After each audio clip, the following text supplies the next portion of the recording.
දෙමළ ජනතාවට ගහලා මරලා ආරම්භ කරපු මේ යුද්ධය මේ ප්‍රශ්නය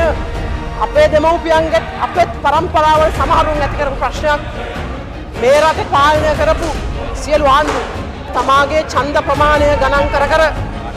මේ ප්‍රශ්නය විසඳන්නට කෙලින් සහ අවංකව ඉදිරිපත් කළා මේ දක්වා මේ කටයුත්තට වසර 6ක් තිස්සේ 1994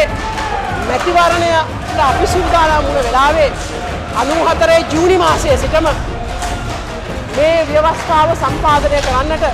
තමන්ගේ ශ්‍රමය මහන්සිය දහඩිය විශාල වශයෙන් කැප කරපු ආණ්ඩුක්‍රම ව්‍යවස්ථා ගරු ඇමති මහාචාර්ය ජී.එල්. පීරිස් මැතිතුමාටත්